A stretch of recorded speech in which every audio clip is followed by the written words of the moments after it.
Welcome into the Sports Objective here on a Tuesday night. And ladies and gentlemen, I'm so excited to have with us Seymour, the ECU color analyst. Thank you so much for coming on, man. Man, I look forward to it. It's that time of year. It's even cold down here a little bit, so it's ready to get started. Tough times right now, but I'm looking forward to it. We got two notes to talk about. First of all, we were going to have another guest with you. We kind of wanted to make what I called the ECU Basketball Summit, you and former player Letterwinner Neil Punt. But Neil has some special news, and Neil always comes on the show like you do. He's very gracious to come on. His daughter went into labor with his grandson, Cooper Hayes. So we'll find out about that. And I think the grandson is coming early, Cooper Hayes. So we'll go ahead and celebrate there. And very proud of Neil Punt. He's one of my favorites, as you know, Cy. Class act, and what a great player in his day. To have him from the great state of Minnesota, I know he hails in Texas and the Dallas-Fort Worth area, but he's one of my all-time favorites. You know, he really was. He never quit playing hard. I don't care what the score was. He was tough, 6'8", could really play. Really was a really good player. Averaged about 10 his senior year. His brother was an offensive tackle for the University of Nebraska. Wow. This is when Nebraska was loaded. His brother played for them in football. Both of them about 6'8" and big guys and strong. And Neil was a very, very good basketball player. He was fun to watch. Well, we're looking forward to whenever we'll talk about that post-COVID, that we can all get together maybe one night and talk. Right now, we're having to do a lot, as you know, with Zoom and with we'll use a StreamYard for Facebook Live, and we're live also on our YouTube channel, so people can see you everywhere. And always, if you, like I said, if you have a show, ladies and gentlemen, and you want good ratings, get Seymour. I said, that's the way to boost your ratings. It is November, and television is sweeps time, so I guess that's why we're having.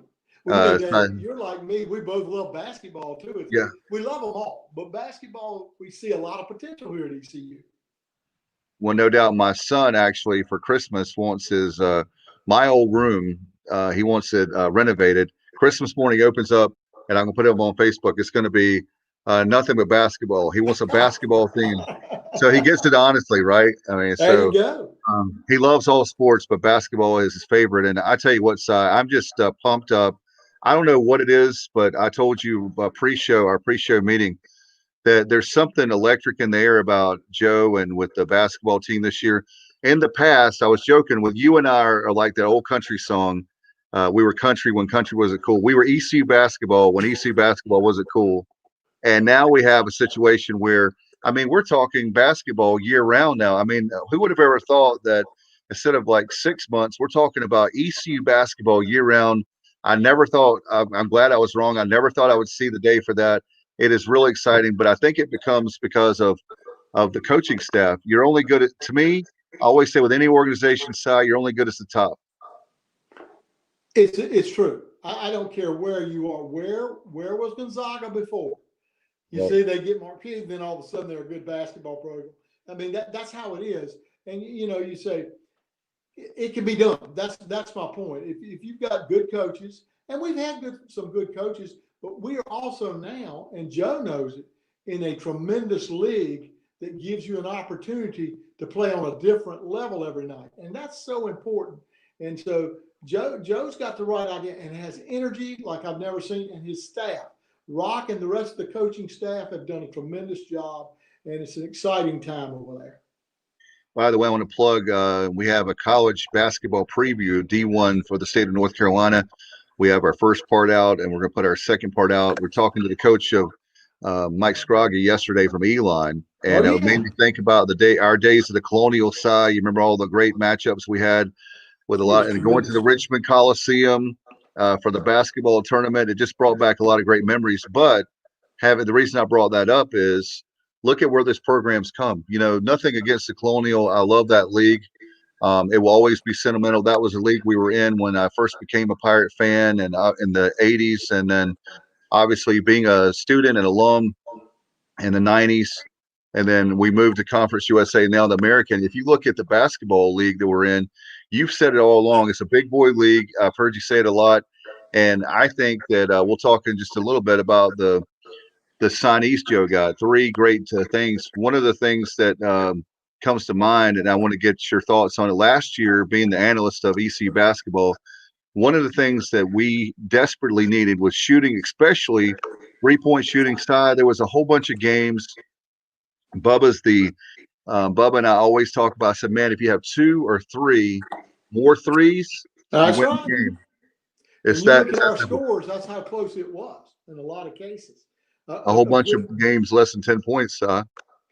and when you think back, the team that won it for ECU under Jeff Lebo, you had a great shooter, Akeem Richmond. Oh my I mean, God, you yeah. had a guy and the point guard too. They could shoot, and it really makes a difference when you can line it up and fire it, and you know it's in the bucket.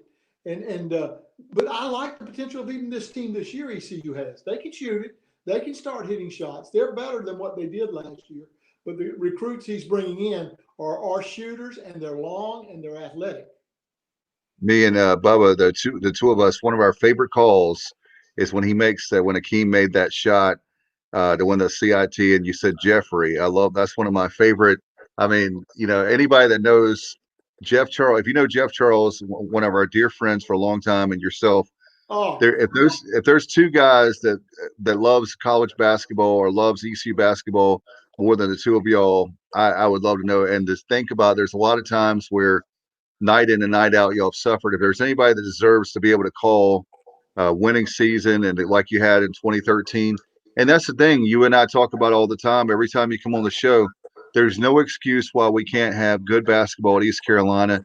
And the one point that I always counter, and I give you credit for it, is the man. Everybody I talk on the street, they say you'll never be able to compete with the North Carolinas or the Dukes. I said, guess what? Seymour always says they can only take a few every year, and there's a ton of great talent just that's in right. Pitt County alone. That's exactly right. And you can't worry about Duke in North Carolina. Nobody beats Duke in North Carolina. I mean, but what I'm saying is you're right. They only take the national guys, and they're great coaches, and they're going to get the national. But there's enough great talent out here.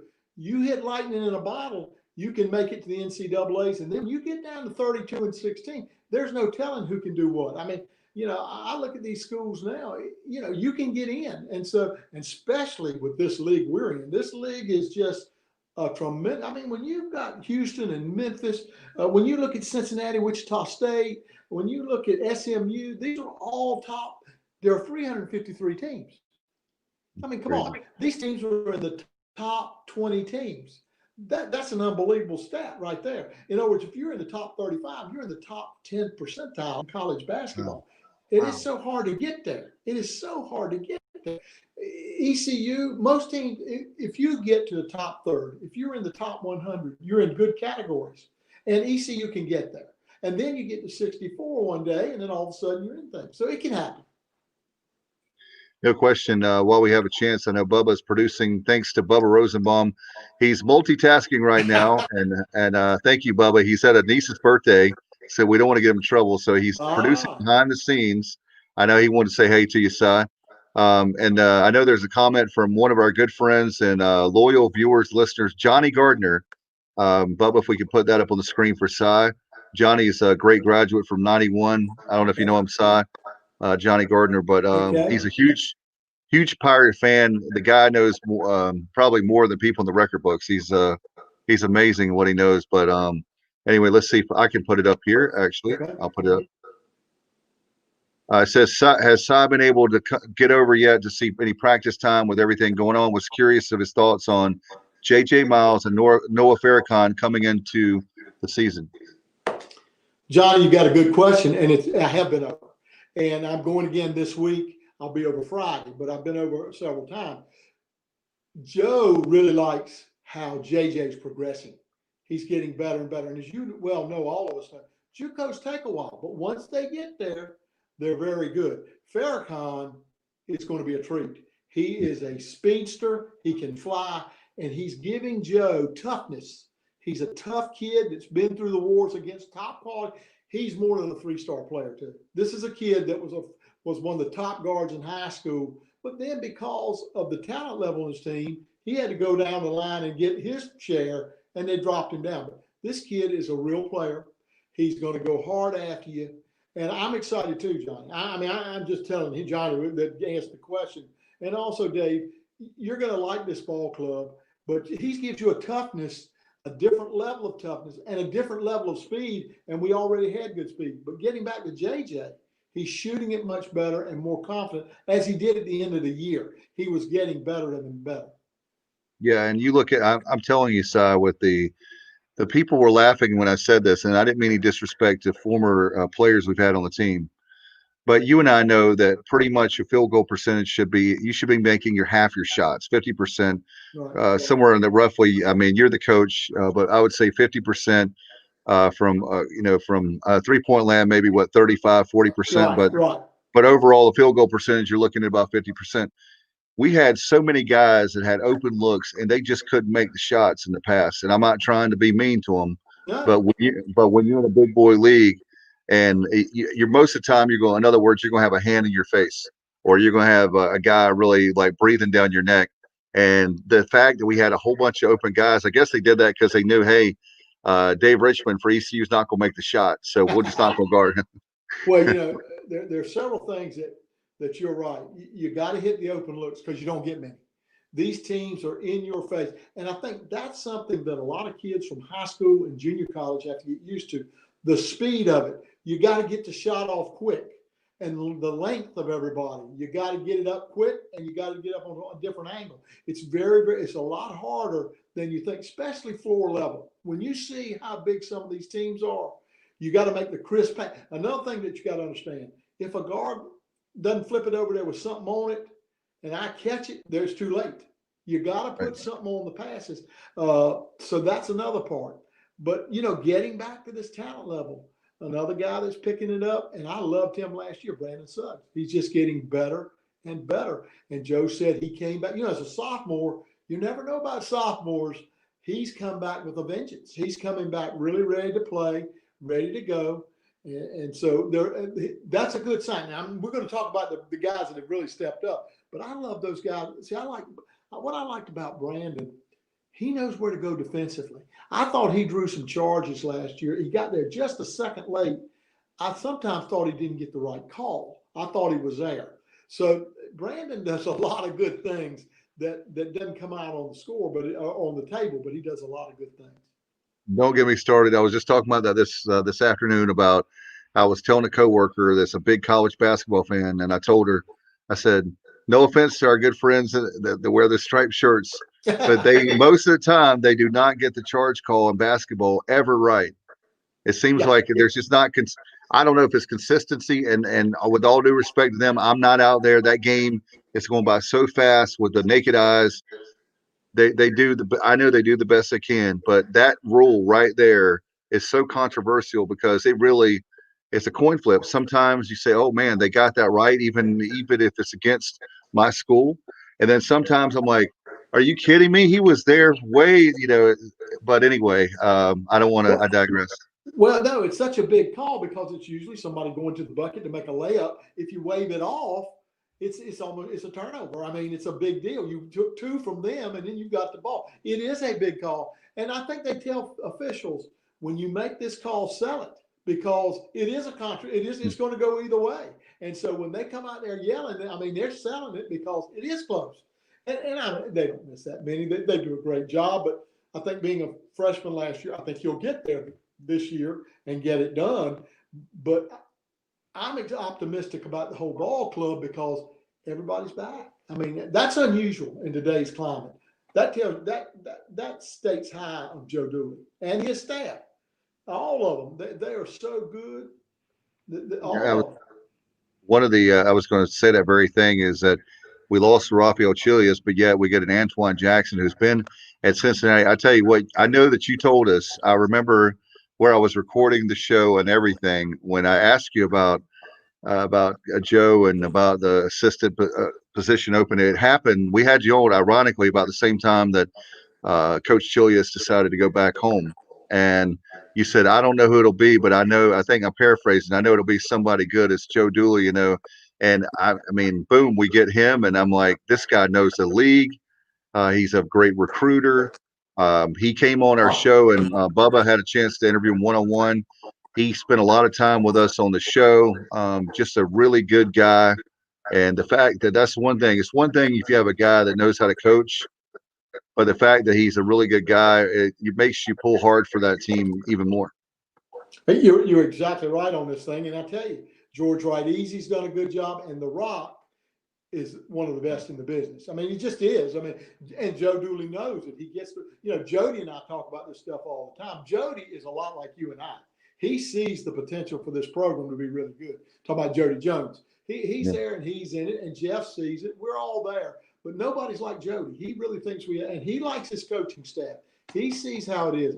And you can't beat Kyle Robinson, Derek DeMacy. Yeah. We have got so many good people in our program right now. And it's you said it right, starts at the top. Joe Dooley is really one of the best in the business. And it's a pleasure working with him. Right now, when you think he'd be down because he's trying to build a program during the COVID, no. He's trying to hit every angle he can to be better. Just treat. Everybody, Cy, what's great is everybody that we have on nationally brags about Joe Dooley. It's not just you and I, these two local guys, Eastern North Carolina guys, that he's our coach, so we're going to support him. There's we could just rattle off a whole bunch of guys that we've had on that we don't have time to mention all the guys' names, but every one of them has bragged about Joe Dooley. Every one of them. That's unusual. Yeah, and give credit to East Carolina for hiring Joe. And he has done a heck of a job so far. I don't think people understand how much he had to go through just at the beginning, just the APR issues. Right, that was what we're talking about. To deal with, those are things. And look, I like John Gilbert's a great man. We really have a good staff right now. I look up there at John and Ryan and Greg Pierce. These guys, they're all good, and so we're excited about it. And you're right, it's a good mesh right now. We got to get through this COVID virus.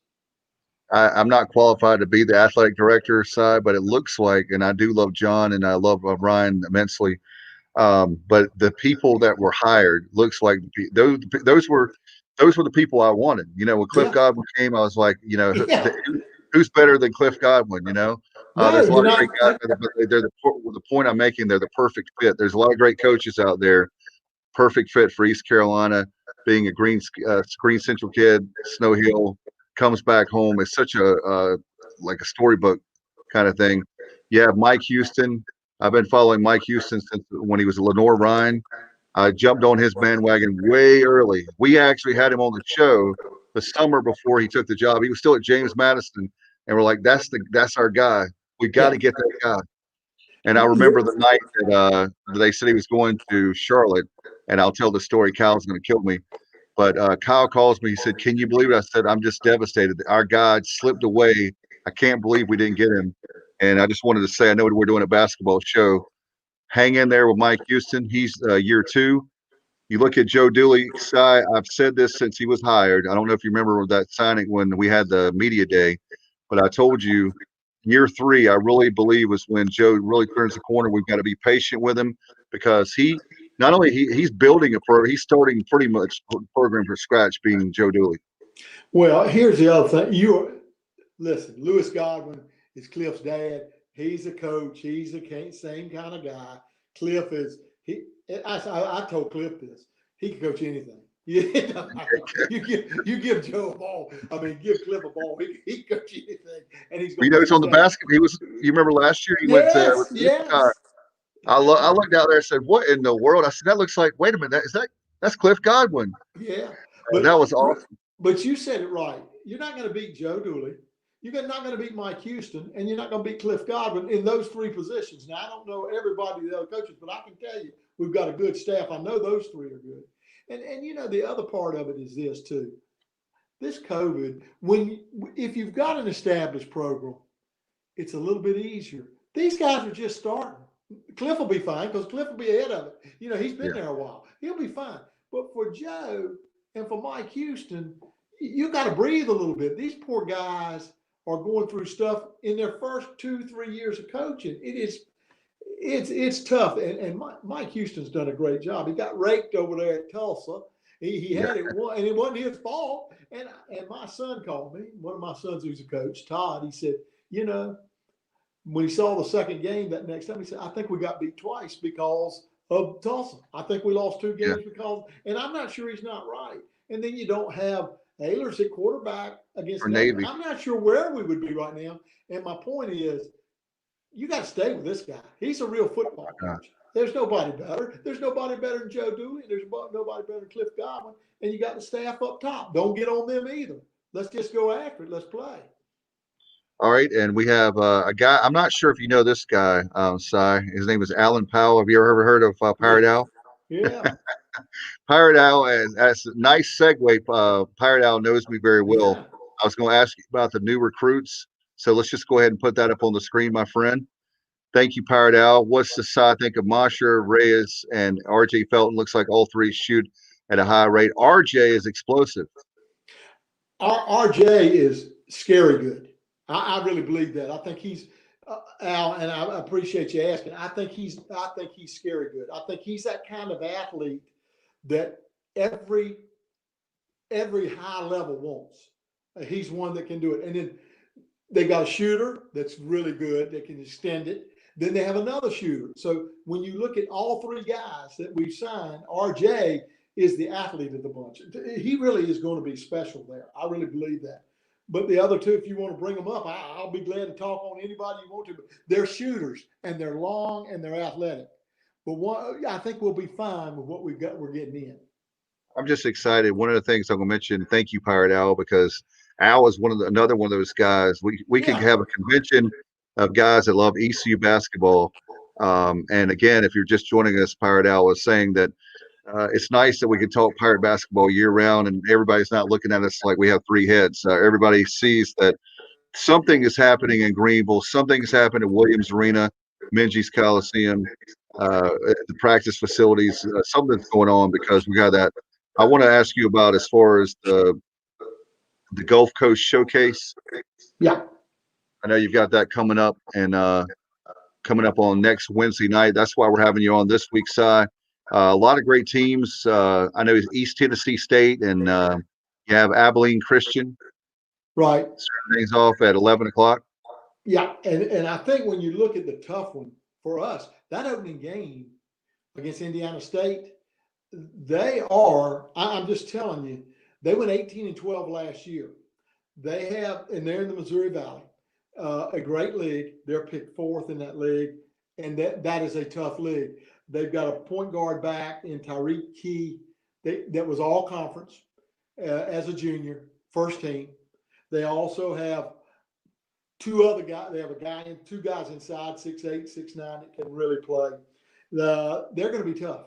This is, to open, this is a tough opener. And they're going to play man-to-man. It's that Midwest tough style. They're going to be rugged.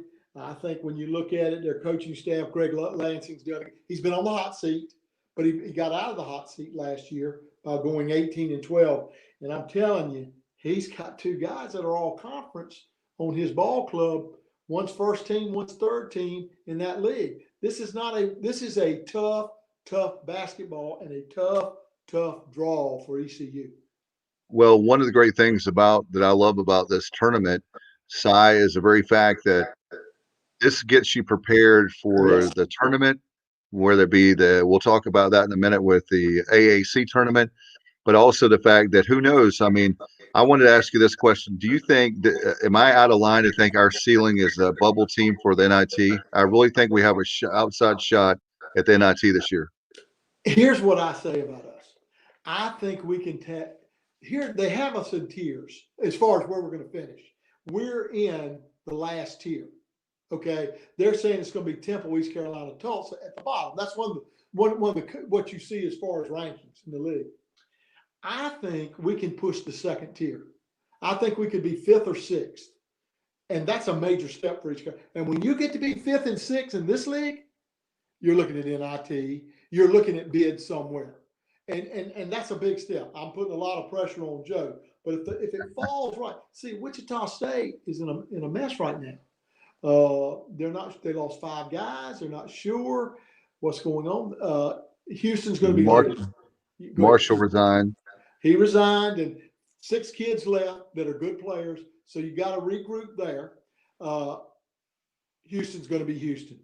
Kelvin Sampson's doing a tremendous job. Unbelievable. He'll be a top 20 program. And when, like I say, when you talk about top 20 out of 353 teams, he's in an elite group. I think Memphis with Cisse coming in, a 6'11" kid that's a 5-star one and done guy, along with what they've got coming back, they're the number 2 team. Then it's SMU, Wichita, and Cincinnati.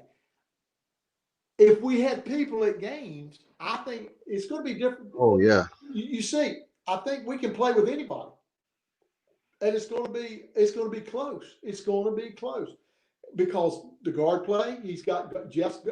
Joe's got good guard play back. Tristan Newton's going to be a top guard. He's just a sophomore. You got the big man inside, Gardner, who just is an amazing machine. And then you've got probably Luigi DeBow is going to start. That's what I'm thinking at 7 feet. And then, but all the pieces of the puzzle are there in depth. I mean, you got Pig at the guards, Tyreek. You got players. And I just think when you look at Tremont, when you look at Brandon, when you look at Tyree Jackson, you look at Batumba and Baruti and Coleman, there's a lot of pieces of the pie here that can be good. And so I think we're going to be fine. It's just a matter of, do you play well that night? But we've got a chance to make some room here this year. One of the things when I talk about depth, I'm thinking of side that you hear all the time is the very fact of everybody saying now the trend is you always hear about 3-point shooting, but now the trend seems to be go small. The great thing about it seems like with our team now is we have the more of a dynamic team. I don't know if that's the right word, but versatility. Where if Cy Seymour says, "Hey, we need to go big tonight," we got 4 7-footers. Hey, if you want to run and gun kind of offense, if you want to go small, I mean, whatever you pick out, it looks like that they're building it like we talked about with the foundation with a lot of versatility. I think so. I think Joe has so many different. He could put Baruti at the 5, Garner at the 4. He could put Garner at the 5. He could put JJ at the 4. He's got all these different ways, or he could go big. You know, there are a lot of pieces, and he'll use it right. I mean, he's doesn't leave anything uncovered. He's going to do whatever it takes. I like that he has good guard depth. He really does. I mean, when you think about, you got Tremont Robinson who can fly, and Farrakhan. I mean, mentioning a guy that could end up starting, and then you look at Pig. There you go. You know, you just look at all the pieces, and for Joe not to have lost any of them, that's unbelievable to me. And give credit to the staff. That's a staff thing. I mean, that's hard to do. Yeah, especially when you think about COVID, you think about East Carolina. That's a nice segue for me. I was going to ask you about a lot of different things, but I want to intertwine the different things this year. I just want to get your feelings. I know Coach Dooley, when we had him on, was not happy with it. I'm not happy with it, but I know everybody's trying to look out for players. What do you think about the one-time transfer rule? I don't like stuff like that. I just don't. But you know, they're doing it. You got to live with. I think that's the one thing that I hate about this whole basketball world, and all of it is too much transfer, no loyalty anymore. And that's just. And I remember Jeff Lebo said, you know, Sal, the biggest problem we have now is coaches do not have control, and he's right. Jeff Lebo was right. You don't. It's now into the players' hands. They can leave you, and it puts you in a jam. And I don't like the one you can transfer. It's crazy, but that's what we're dealing with. Right. It's whether I like it or not, it doesn't matter. It is what it is on that. And another thing to mention before I forget, breaking news as of yesterday. So we were talking about in our pre-show meeting about the tournament, and with last year, you know, I'll make this sidebar and then get back to it. But last year, when you guys couldn't call the tournament, you know, you have that. We thought we had you sent us pictures, and Bubba and I are just so jacked up and excited. And then we don't get to hear Jeff Charles or Cy Seymour. Are you kidding me? And then I told Bubba, I really thought it would be, and I told you this beforehand, I thought it would be you, and I thought it would be Jeff calling the games with no fans, which that would have been weird. But I really thought that was the case. It was not. I know we were very scared about that moment, not knowing the unknown of COVID. We still have a lot of unknowns, but I think we're a lot more equipped to handle COVID. And the other thing is, getting back to talking about basketball, you've got to have a bubble. You got to find a way to make this work. We cannot have another year, not selfishly because I'm a fan of college basketball, Sure. but also the NCAA makes so much money. That's why these schools are hurting right now, including East Carolina. We didn't get the funds that we should have because we didn't have a tournament. We got to have a tournament this year. Yeah, and it's hurt football. The testing that you have to do, the money you have to spend to test, and really, uh, the basketball is a big concern right now. I'm just not sure because Joe tests these kids on Wednesday. You hold your breath. Yeah, it's a very difficult situation for kids. It's a very difficult situation for the coaches, uh, and that's why I'm saying you cannot blame this year on these guys. You just can't. It's too weird, and I will never get like you were talking about it, Dave. You know, we're sitting here thinking we're going to play. In fact, when we left, the two teams that were going to play were walking into the Coliseum at Fort Worth. You know, at the center at the Dickies Center. Well, we go over to TCU to practice because we only had 30 minutes in the Dickies Center. We passed the teams that are playing the first game. They're going in thinking they're playing. We go over to TCU and we're working out. All of a sudden, here comes the officials and say, "It's over. You're going home." And I give credit to Kyle Robinson. We were one of the first teams to get a flight and get out of there. You got to give Kyle a lot of credit Oh for yeah, what happened. And but I'm just simply saying, this year is still in turmoil. You just cannot tell how it's going to play out. What if you get a kid and you got to sit 2 weeks? How are you going to handle it? Dave, it's a mess, and you got to be safe, and that's going to be another problem. You got to be safe. The radio crew will not be going down to I was the going to ask you. tournament. We'll be in the Coliseum here or somewhere doing the games by television screens and calling it back to you. Jeff has been up on it and keeping up with it. He's done a great job in football. That's what they've been doing in Wow. football. Yeah. And Jeff, he's the best. I mean, Jeff Charles is the best at it you're going to see. But it is a different world right now until we get the vaccine, until we get people treated. And I want these kids to be careful, and I want our fans to be careful right now, Dave. We can't be too overzealous because you That's don't right. want anything to happen. Well, you know what my day job is, and I'm telling you I folks, know.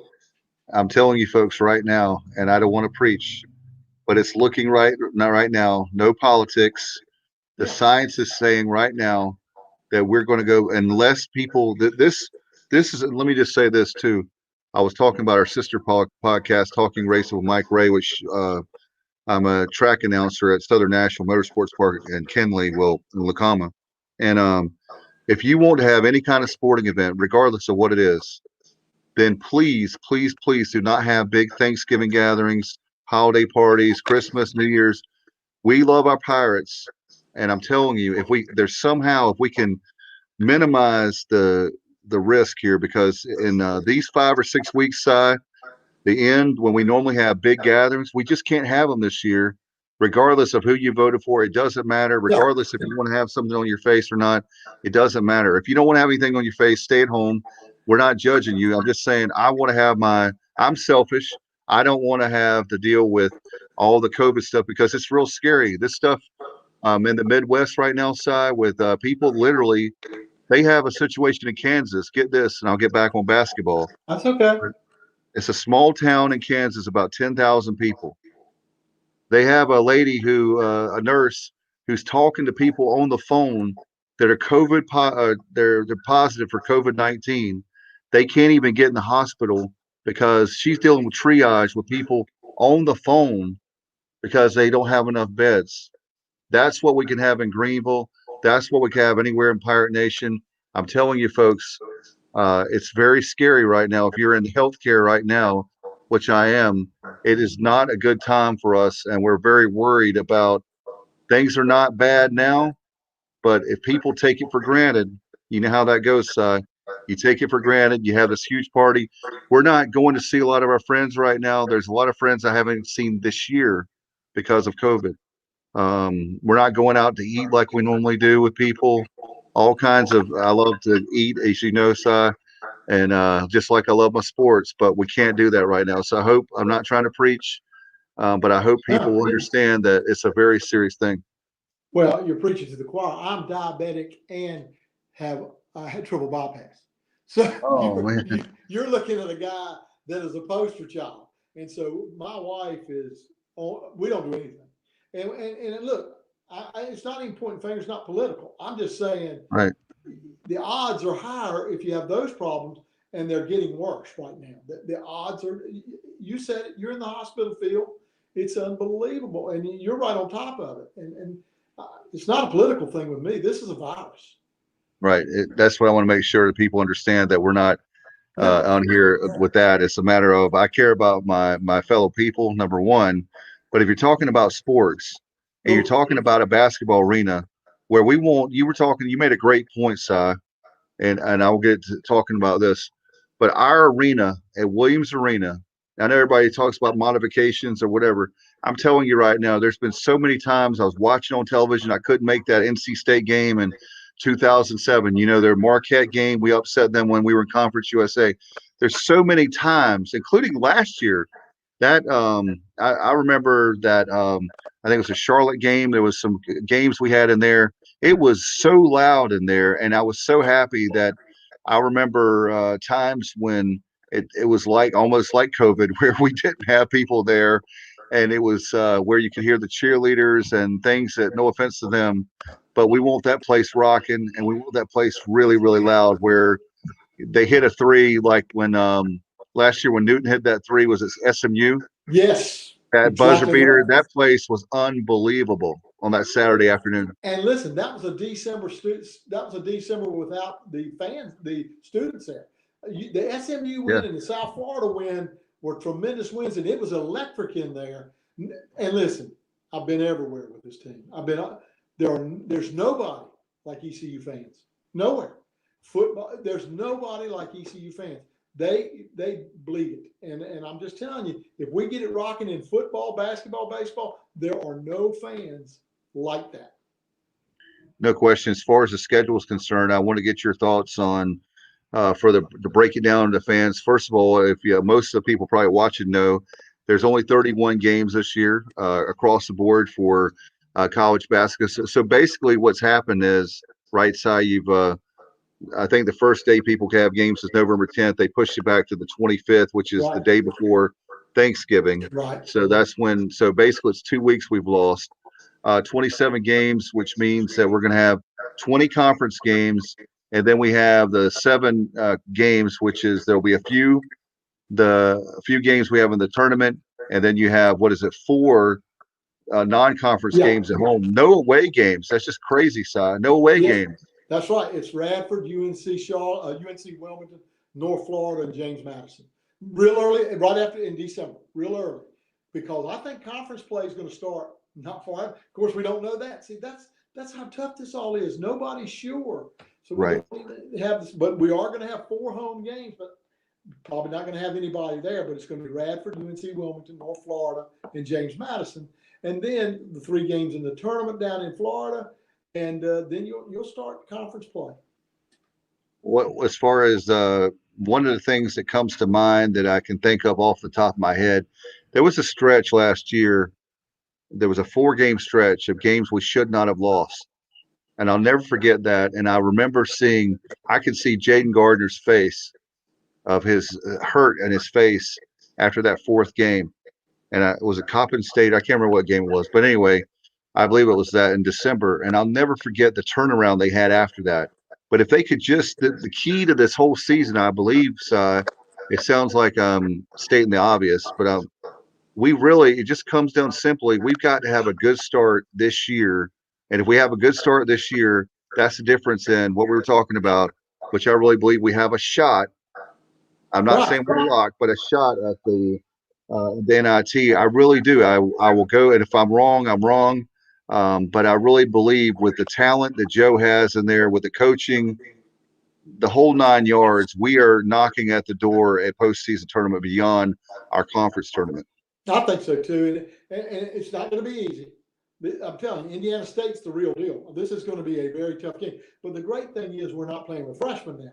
We have we got a group that's been through a year. They know how the coaching staff is, and they know the intensity level that you have to go after. Nobody plays harder than we do. We're going to play hard. Can we hit a few shots, and can we get it done? And I think we can. No question about it. With regards when you're talking about ECU, when you're talking about the Pirates and to me personally, when you're looking at this team, we were talking about one of the questions that I want to throw at you that I always hear. I know Coach Dooley's downplayed it, but there's a lot of people that think, oh my gosh, you have 4 7-footers. That means that 2 or 3 of them are going to transfer. And my understanding is that's not the case, that all 4 of those guys are going to play a huge part. I know we've talked a lot about the guards, but I wanted to go inside for you right now with be fair to the inside guys because I love all 4 of them. I'm praying that we can keep all 4 of them. Well, I think we will. I think first of all, there are guys that have to develop. And right now, when you think about it, DeBoe's probably the most developed. Coleman's coming on a little bit better. I think Quanson's got a little bit of work to do. And I think when you look at it, Edgar Luster can shoot it. I mean, it's just a matter of getting some confidence in those big guys. But big guys can help you, and they'll be better this year. They really will be. But they're more of a project when you get them at East Carolina, whereas guards are developed. And so that's what you deal with. But all 4 of these kids are great kids. They're working hard. Coaching staff's going after them hard. And he'll bring them along. And he's kept them. That's another big thing. He's kept them another year.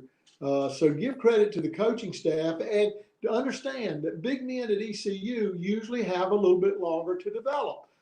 That's just the way it is. So I think Joe's done the right thing. He wants to try to develop some bigs. No question about it when we talk about that. And another thing is that when people have to understand that we're so used to speaking of transfer, and we were talking about earlier, that people were coming and going, I'm not getting the play time. But I think if they understand, one of the great things is he had to start out young because he was a freshman. But Jaden Gardner, man, not only is he a great player, he's a great kid, but he has done an amazing job. I think he's the guy that's keeping these kids together. And I'll tell you another thing. I've heard a lot of people, message boards, fans, just people, if you're pumping the gas at the gas station, they find you talk about basketball, wherever, they're always saying Jaden Gardner's going to transfer. Jaden Gardner's going to transfer. I said, no, he's not. You know why? He's one of these special kids that really gets that the fact is that we can build a team around you. Jaden, you can be a big fish in a small pond. And guess what? You're in a big boy league. You're on ESPN all the time. Hey, Si, how about back in the day when the only time we made national television was Home Team Sports? That's right. We played an American, a George Mason or something like that, and then maybe the CAA tournament. But now that hasn't been that long ago when I graduated, believe it or not. Well, maybe 25 years, but the very fact that it's not 100 years, it hasn't been that long ago that we were not on national television. We have a great television package. You have a great commissioner, a great league. I mean, that's why when we were going for the other conference, I was just like, wait a minute. The American is a tremendous league. When you have a great basketball, you've got great basketball traditions. You look at a lot of the same way with football too. Football and basketball has really, really improved over the years. Where the American, maybe some people said it was Conference USA 2.0 and all this stuff. Hey, if that's the case, great, because we're going to put. What do you think? We'll get 3 or 4 bids again this year. Oh yeah, we'll get 4 bids. And what you said about Jaden is you're spot on. It's right.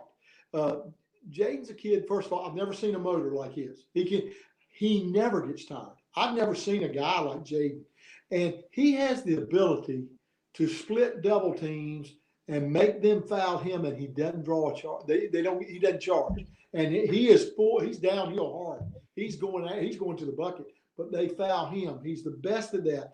And when you hear national news media talking about him, he's that good. I mean, when you hear Jay Billis saying on the air, there's a guy at East Carolina that's unbelievable. And when you hear Kelvin Sampson say after the conference awards, and he said Jay Gardner should have gotten more than he got. I mean, he said there's no doubt he's a better player, but this is not right. And that just tweaks him. That's the old pirate I'm going after you. Yes. So A chip on the shoulder. chip on the shoulder. That's exactly right. Well, I was going to ask you, that was a nice, you always give me softballs. I was going to ask you about the very fact of him not getting that award, but that might be great. He's a junior, and the very fact that he didn't get that award is making him work harder. I know that Joe is talking about, and I want to get your thoughts because you're a basketball analyst. I think that we were talking about the Pirates being knocking at the door for the NIT. I think that kid is really close to being an NBA player. I know that it takes a lot of things breaking your way, and there's not several hundred kids like in football. There's not that many when you look at basketball. But I'm telling you, if you pick Jaden Gardner, I'm not an NBA scout, but that team will be better off than they are without him. Yeah, here's the way I feel. He's going to be a great pro somewhere. I don't know if it's in Europe. I don't know if it's here, but if you got to give him a look. I'm just telling you, if you're an NBA scout, you got to give him a look because of what he does. If he can develop that shot even more, he can play on. He's got it because his motor's great. He's physical. He can go after anybody, but he's going to play pro ball somewhere. No question about it. And be a star wherever he is. No doubt about it. One question I want to ask you is as far as I didn't even think about it till just now. I thought about earlier is the very fact of the extra year of eligibility. Yes. Is that something I'm concerned about that only because of the fact we're talking about, hey, we've got depth. We've got depth. Well, that's great, but you got a whole bunch of guys coming in next year and the next year. And I'm just worried about since we have a young team, it may work. It could go, I can argue both ways about it could help us or it could hurt us. I guess it's too early to know, but I wanted to get your thought on having Jaden next year. It's not a bad thing, but No, it's not a as bad far as thing. scholarships and stuff. Yeah, I worry about the juniors and seniors in high school. I do. I mean, right now there are baseball kids that can't get seen. There are football players that are saying, "Am I being seen?" And now basketball, and only 5 can play in a basketball Right. game. So you're looking up, and I'm saying, how do you? It's another challenge for a coach. I can tell you that, and a challenge for your budget to have that many kids. I mean, that's the other part of it. So, and I'm talking about any program. It's a tough situation. And I'm not pointing fingers at who's right or wrong. I'm just saying it's a very tough situation. No doubt about it. And if there's anybody that could figure it out is Joe Dooley. And then the fact that, it's funny size. I was thinking about Joe. I'll never forget. He didn't want us to talk publicly about it, but the very fact about APR, you mentioned that about I'm not going to go into specifics, but so that way I'll be fair to him. But he was talking to us one day about APR, and I was just like, man, that is just unbelievable. The stuff that he has to worry about. He's got to worry about X's and O's is great. He has to worry about these kids graduating. Oh, that's great. But the APR stuff is so tricky and so unfair. And I know they suspended it for 2 years, but I'll be honest with you. I know that it sounded great on paper, and a lot of people said, we got to have these kids graduating and all this, that, and the other. But I don't know if it's the way they administer it. I don't know.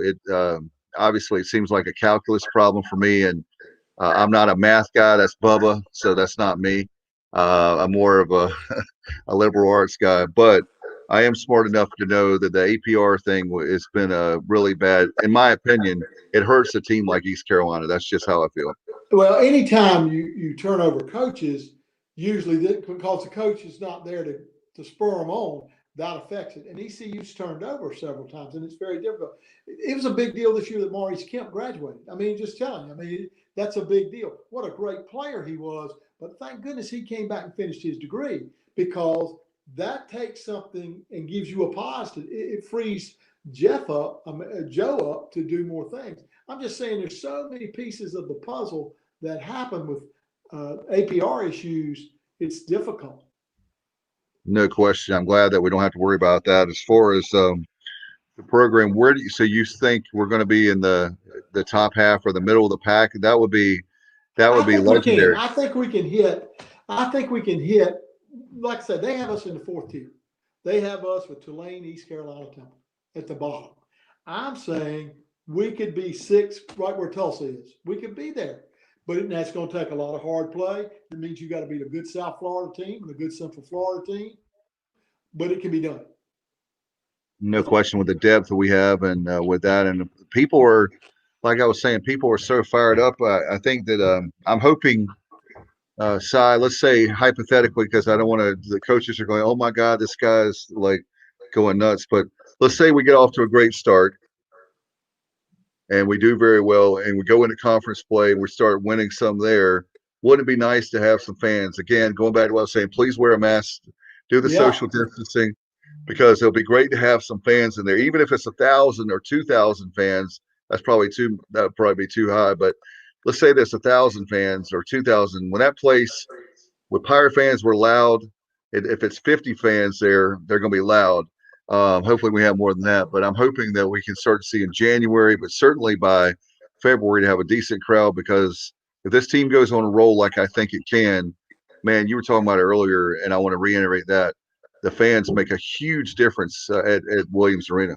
No doubt about it. It makes a big difference. And like I say, it is one of the tough places to play in the league. I think the toughest if we get them all there. Well, we have a few more minutes left with you. I want to ask you, as far as college basketball as a whole, I know you're talking about the Gonzaga, but what other teams are there teams that you're looking at right now, being the college basketball guru that you are? What are you looking around the country? What do you think? Well, I think Virginia's going to be strong. I think Duke's going to be strong. North Carolina will be stronger. Uh, I just think there's so much parity now. And with this COVID thing, you're talking about a parity year. This could go anywhere. There's no telling if the ball bounces your way on the virus. You could be really tough. Always the Kentuckys are there, but I like our league. I think Memphis with that 5-star 6'11" guy. I think he's going to be Cisse. He's going to be a real player, along with all the other pieces they have. They've got a lot coming back too. I think Houston can be really tough. I really thought if Houston they can get to the Sweet 16, and you don't know where it's going after that. Kelvin Sampson does a tremendous job down there. I mean, he really has. And when you look up and you've got Jaden with us, Cincinnati's going to be good, but SMU is loaded again. But I'm not saying you're not scared of anybody because you played in the league. So, but I like our league. I like the teams in it. But I think Virginia's got a good ball club. I think Duke will be very strong. North Carolina will be. Florida State will be. You just don't know where it's headed. Auburn's done a great job down there. You got to give him credit. And the West Coast will be much better. So it's going to be a crazy year. It's going to be fun to watch. We have another question. If you want to have a question for Cy, I know you're going to sign autographs. You're going to do a meet and greet, right, Cy, right after the show? Sure. All these, I'm a music guy, and all these poor artists right now, we got to give a shout out to our music venues too. They're doing on Facebook and different ways. They're making money by these live streams. So we'll work it out. We'll have a meet and greet, and you can meet Cy Seymour. There you go. All right, let's go to our next question. If you have a question on Facebook Live or YouTube, you're watching there, then you can do that on Facebook. We have a question for you from Richard Allsbrook. He says, question for Cy. Do you think we physically match up now in the American? Richard, and we see each other at the games. Richard, I think we do. I think we physically match up. And what I'm saying with the recruiting class coming in next year, he's matching up again. I mean, yes, I think the answer is when we go on the floor, we look the part. We look the part. And that's important because these teams are physically bigger than leagues below us. This is a real, as we've said, it's a big boy league, and you better be ready. And I think we're going to be okay as far as that goes. And I like the future. I like the three kids he's bringing in. Same thing. Physical, tall, quick. That's what you have to have. And nobody, Rock, George, these guys coaching with Joe, they see them all. They don't miss anybody. If you say, did you look at this kid? They've looked at him and know his shoe size. I mean, they're just that good at it. They're the best. No question about it. We're very excited about the league. We're excited about next Wednesday night. And folks, again, with that game with the Gulf Coast Showcase, Cy, I love the fact they're calling it the beach bubble for sure. And our game, I want to remind fans too, by the way, it's at 8 o'clock Eastern, 8 o'clock Eastern. So I imagine you guys are going there. Is that 7:30, Si? Right, we'll go 7:30. And by the way, talk about COVID, the team's busing down, which is rare.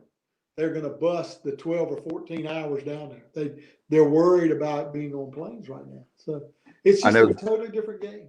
I know Joe asked the players, and I Yeah. heard him say that the players voted and actually, side old school. That's not maybe a bad thing to have guys. I've been on buses like that where you have players and you're playing a long, like road trip. Sometimes that can be where you bond and you find out this guy likes this type of music, or you put a movie on the screen. It's kind of like a bonding moment. The road, like a Road Warriors, right? That's That might right. not be a bad thing for sure. Let's hope so. Let's hope that we can play well down there. And I know we will. It's just a matter of we're playing a very good team to start with. I'm excited, but I appreciate your time. I know that you've been generous with us, and I'm just so excited about basketball. And everybody probably thinks I'm the guy that I didn't say we're going undefeated. I didn't say we're going to win the league, but I think you're going to see. I've said it all along, and if I'm wrong, I'm wrong. But I will put my money with Joe Dooley any day of the week. All the staff, all the people you've mentioned, and we've got the two of the best broadcasters in the country with you and Jeff. I mean, everything is perfect. And I tell you one thing, I can't wait. I'll just say this and I'll let you go. I can't wait till you and Jeff are calling the NIT, the NCAAs. I really believe that's going to happen sooner than later. And I tell you what, there's nobody that's going to be prouder than me because you guys are the best. And you put up with many years. I hear that from Kyle all the time, Kyle from LaGrange Barber, that you guys have put up with many years where you've had to call games and it was way out of hand and ugly early. Well, I appreciate you, Dave and Kyle, and I'm sorry Bubba couldn't be with us on the air, but we all it's a labor of love, and we have to be patient. This year, look, we could end up being in last, but I can tell you what, it'll be close every game. And my point is, we're just starting here with Joe. It's just getting going, and the pieces are there. We got to stay confident and keep going and keep our eyes straight ahead because it's going to get better and better. It will, and looking forward to the call next Wednesday, the beach bubble and the Florida Gulf Coast, the Gulf Coast Showcase. Si, enjoy the game, the call. I can't wait to hear you next week, and hope to have a great season. Hopefully, we can have you back on during the season, my friend. Dave, I enjoy it, and look, have a nice Thanksgiving. Okay. All right, you too. Don't eat too much turkey, okay? And I will. I'll do it right. Thank you. All right. See you, Si. See you, buddy. Seymour, appreciate him. The East Coast, the East Carolina, rather, analyst. We appreciate him very much, and appreciate having him on. We're about to end the show tonight. Want to remind all you fans to keep in mind a lot of great content we've had over the last week. Want to give a shout out to Bubba, who's producing tonight. He's working his tail off behind the scenes again tonight. We have the Marshall tribute we've got going on. You can hear that. Obviously, we have Coach Houston. We even have our Pirate preview will be coming up Thursday night. And then we have our usual stuff with Coach Houston's press conference. We have the coordinators tomorrow afternoon. Coach Houston will be on Thursday. We'll have the preview Thursday night.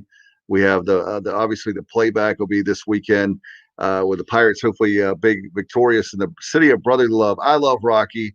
I love cheesesteaks, but I really want to get a win this week. Pirates, I understand, are a 4-point favorite. It went from a 3-point dog to a 4-point favorite, and we'll see how to that. Appreciate all of you guys listening and watching, and thanks to Cy Seymour. Appreciate you, Bubba Rosenbaum, for producing behind the scenes. This is Dave Richmond, and you've been watching and listening to a Pirate preview of the basketball program for East Carolina, and you heard it right here on the Sports Objective. Good night, everybody, and as always, go Pirates!